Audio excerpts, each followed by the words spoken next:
Hi, everybody, and welcome back to another bite-sized political podcast. Do make sure you subscribe to my other Hard Truth podcast with Alana Mercer, and also visit my website at TangleWeb. Links all below.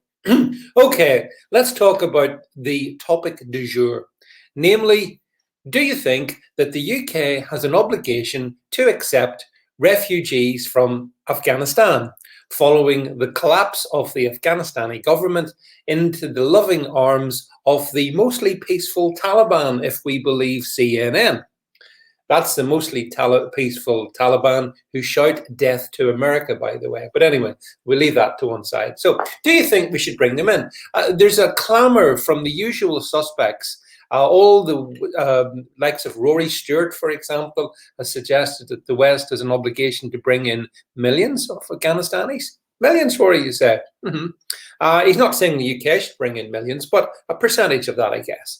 And it's across the piece. And the liberal argument goes something like, look, these people are fleeing terror on a scale we can barely conceive. I mean, the Taliban do shoot people in the street. Mind you, that happens in parts of London as well, doesn't it? But anyway, the argument is, look, they're fleeing terror. We have to provide sanctuary for them. Well, I say no. I don't believe we should be accepting any Afghan refugees. And there's many reasons for why I say that. I'm not being cruel. These people are overwhelmed, are all Muslim. Let's just be honest. These are all Muslims. And for some reason, they don't want to live under the Muslim theocracy of the Taliban, which is kind of strange, but there you go. They like their Islam, but they don't like it exactly served up too hot and spicy. So they don't want to live under that form of Islam. Fair enough. If you look at the map, check it out. Google Afghanistan. Have a look all around that region. They're all Muslim countries.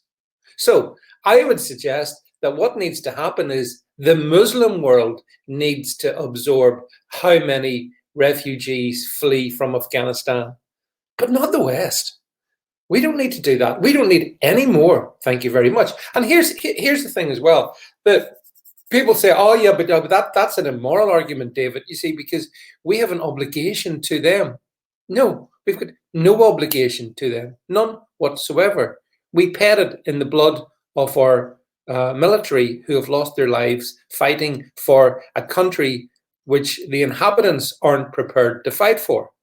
That was one of Biden's elements to his speech, which I actually agreed with. Why should the West try to prop up an Afghanistani regime that isn't an Afghanistani army which will not fight for Afghanistan itself? There's no reason why we would do that. So we don't owe them anything. There's no debt of honor beyond the fact that we spent our money on our young men and women, and they lost their lives in the Afghanistani dirt. And that's it. Debt of honor paid. So there's no reason for us to be feeling guilted about this, even though liberals are going to try and guilt us. They're going to show us, the images of the Afghanistanis falling from the plane as it took off from Kabul Air Base. I think it was the day before yesterday, as they were fleeing. They're going to show us images of the Taliban going door to door, killing people they don't like. They're going to show us all those images, and then they're saying, we have to help. Well, yes, give them a good map to the neighboring Muslim countries. That's the help. No, bring them to the UK.